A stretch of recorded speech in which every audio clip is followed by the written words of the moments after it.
Ini kita akan melanjutkan sebuah topik kita, yaitu bagaimana sih menyusun khotbah topikal. Nah, Bapak Ibu, rekan-rekan hamba Tuhan, bagian ini akan sangat berhubungan dengan struktur khotbah yang ada. Dan Bapak Ibu bisa melihat dan menyaksikan struktur khotbah yang ada di dalam video kita yang pertama. Pertama kali saya membuat channel ini dengan menyusun khotbah, struktur khotbah.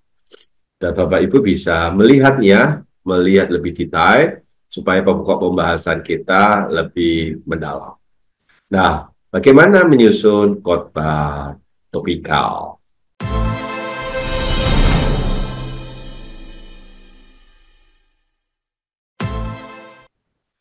Sebelumnya, saya akan menguraikan alur sebuah khotbah. Alur sebuah khotbah tentu dimulai dari doa. Bagaimana kita melihat khotbah itu dari sebuah doa? Apakah itu sebuah problem? Apakah itu dari sebuah teks? Mari kita mulai menyaksikan, baik itu secara deduktif atau deduktif, itu melihatnya di dalam doa. Setelah kita melihat dan melakukan doa, mari kita mulai menentukan sebuah teks. Tentu kalau Anda berkhotbah secara deduktif, Anda sudah menemukan teks yang ada. Tetapi kalau Anda berkhotbah secara induktif, di dalam Anda melihat permasalahan yang ada, yang ini, Anda harus menemukan teks tersebut sesuai dengan konteksnya. Cukup satu dahulu tentunya. Setelah itu Anda akan membawa teks itu dengan Anda akan menemukan apa yang disebut dengan pesan teks.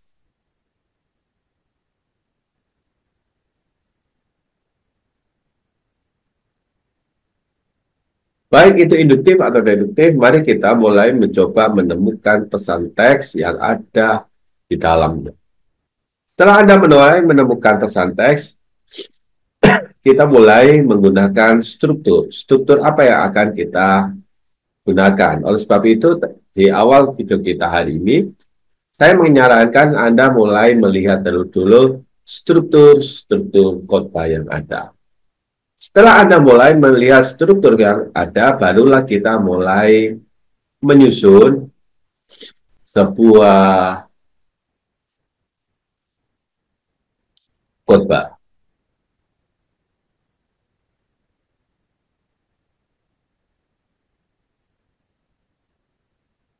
Setelah Anda mulai menyusun sebuah khotbah, langkah selanjutnya adalah kita harus mulai mengembangkan sebuah khotbah.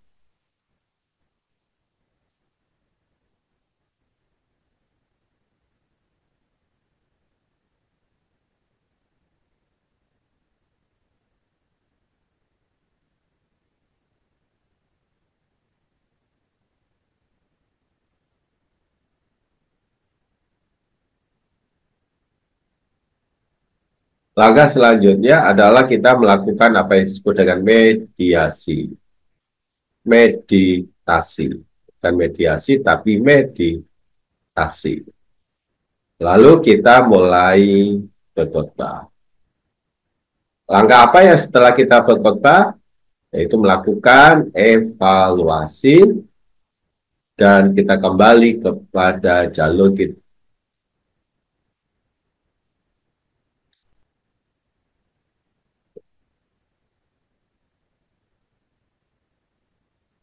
Dan kita kembali ke awal, yaitu doa. Menyerahkan seluruh pelayanan kita di dalam doa. Bapak Ibu, itulah jalur sebuah khotbah. Nah, bagaimana jalur sebuah khotbah tentang khotbah topikal?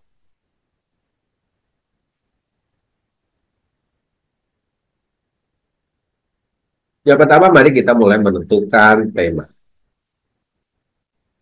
Di manakah posisi kita hari ini? Malah kita mulai menentukan sebuah tema.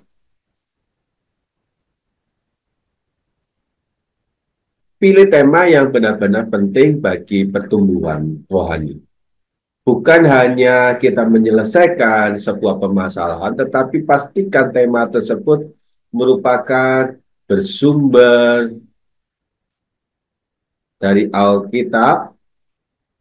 Oh, kalau ini pasti sumbernya semua dari Alkitab, tetapi yang dapat dipertanggungjawabkan.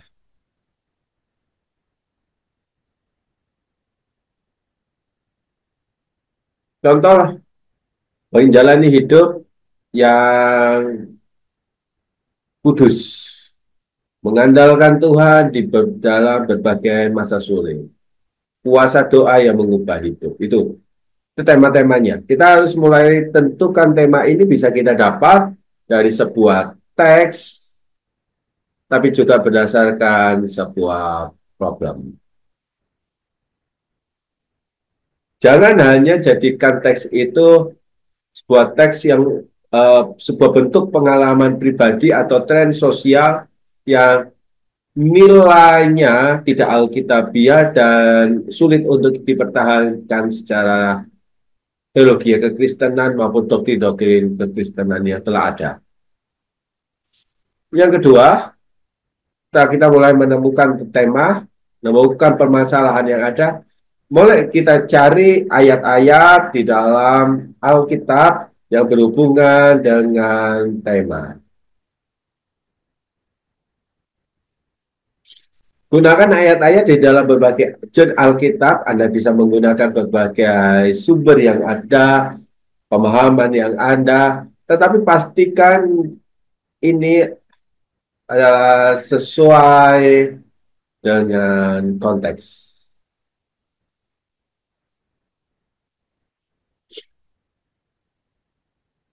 Jika kita menggunakan tema dengan judul mengandalkan Tuhan dalam masa yang sulit, maka ayat-ayatnya yang bisa kita masukkan misalnya di dalam kitab Mazmur pasal 46, Filipi pasal yang keempat ayat ke-6 sampai ke-7, hingga Yesaya 31 Yesaya 41 ayat ke-10 tentang janji tentang penyertaan Tuhan. Nah, tapi ingat, semua ayat-ayat yang kita cantumkan tersebut harus sesuai dengan konteks, atau kita bicara tentang konteksnya, tapi ayat tersebut juga memiliki hubungan yang erat di masa lalu. Kalau itu bicara soal bagaimana mengatasinya, nah, masalahan, dan itu memang konteks itu berbicara demikian, dan masa kini pun sama. Itu harus kita pegang tentang masa ini. Jadi, kalau kita bicara soal mengandalkan Tuhan, apakah ayat-ayat yang bicara tentang Mazmur pasal 46, Filipi pasal yang keempat, Yesaya pasal 41, juga bicara soal pengandalan kepada Tuhan. Nah, yang ketiga, mari kita coba melihat susunan strukturnya. Biasanya kalau topikal itu menggunakan dua struktur khotbah yang ada. Kalau tidak three sermon point berbentuk poin, dia akan bersifat uh,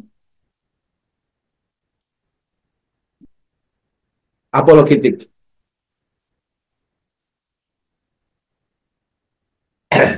Nah, buat dua poin ini secara sistematis.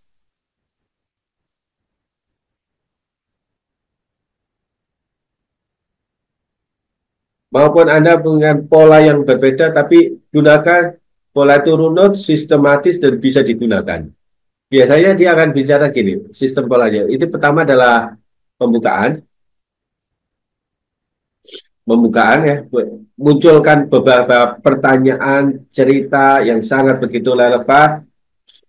Misalnya kita bicara soal siapa sih yang di sini nggak pernah merasa tertekan oleh karena masalah hidup. Banyak orang mengalami tekanan, banyak orang mengalami pergumulan, tetapi firman Tuhan mengajarkan kita harus memiliki damai di tengah badai kehidupan. Nah, itu sudah mulai masuk di dalam sebuah pesan khotbah sebetulnya, yaitu tekan, tekanan hidup boleh datang, tetapi milikilah damainya Tuhan. Nah, itu pesan yang ingin masukkan dan kita sudah bisa memasukkannya itu di dalam pembukaan. Kalau kita menggunakan poin, yang pertama ini akan berisi tentang poin-poin, poin-poin yang utama. Contohnya bagaimana mengandalkan Tuhan. Munculkan sebuah pertanyaan, bagaimana? Caranya. Nah, dia akan bersifat pengajaran. Seperti yang sudah saya sampaikan, dia akan bersifat tips. Karena khotbahnya akan bersifat relevan. Karena dia bersifat relevan, maka dia akan memberikan cara-cara, tips-tips, kiat-kiat yang sangat berhubungan dengan tema yang akan kita bahas. Yaitu temanya ini, bagaimana 7 langkah, gitu ya. Nah, ini akan menjawab tips 1, tips 2. Nah, ini tips itu bisa berarti poin juga. Poin 1, poin 2, atau cara. Nah, ini poin. Nah, Bapak Ibu, saudara-saudari, misalnya contoh bagaimana kita mengandalkan Tuhan di masa sulit. Nah, kita bisa masukkan untuk mendapatkannya, misalnya poin A, yaitu Allah adalah sumber segala sesuatu dalam kesesakan kita. Itu Mazmur 46. Poin kedua, doa itu jawaban untuk hati kita. Dan D adalah Tuhan yang menyertai. Ini Yesaya, ini Filipi. Anda harus atur ini secara sistematis.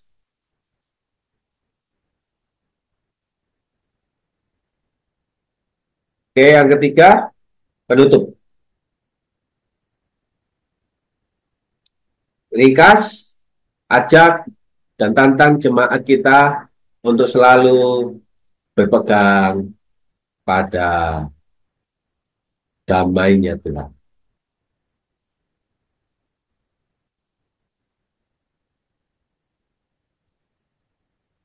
Gitu. Jadi struktur harus kita siapkan.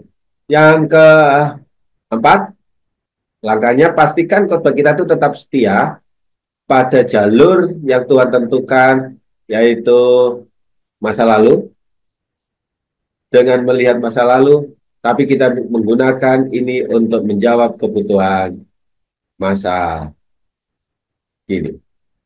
Hindari mencopot ayat tanpa memperhatikan konteks. Hindari mengambil ayat tanpa membicarakan latar belakang. Gunakan tafsiran Alkitab yang bisa diandalkan.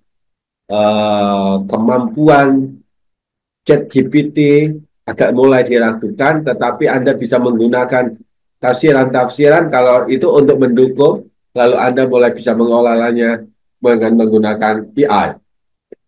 Pastikan khotbah kita itu tidak hanya menjadi sebuah motivasi, tetapi menjadi sebuah bentuk pengalaman yang dalam. Masukkan unsur pengalaman di dalam khotbah topikal Anda, ini akan sangat menolong karena pengalaman dan khotbah topikal itu sangat erat kaitannya. Oleh sebab itu banyak orang berkata bahwa khotbah topikal itu khotbah yang bersifat pada diri pengkhotbah. Karena dia berbicara tentang sebuah pengalaman. Benar, tetapi pengalaman inilah yang akan membawa sebuah, tanda kutip, garam di dalam sebuah khotbah yang ada. Tidak mengurangi nilai kebenaran yang pertama, tetapi izinkan khotbah topikal itu bersifat alkitabiah, yang tetap berpusat pada firman Tuhan, bukan sekedar opini pribadi. Dengan kita menyusun tema yang jelas, menggunakan ayat di dalam sebuah konteks, mencampainya secara struktur sistematis, maka khotbah topikal kita akan menjadi sebuah khotbah yang bukan hanya menyampaikan doktrin, opini, pemikiran kita, tetapi merupakan sebuah bentuk juga pengalaman pribadi bersama dengan Tuhan.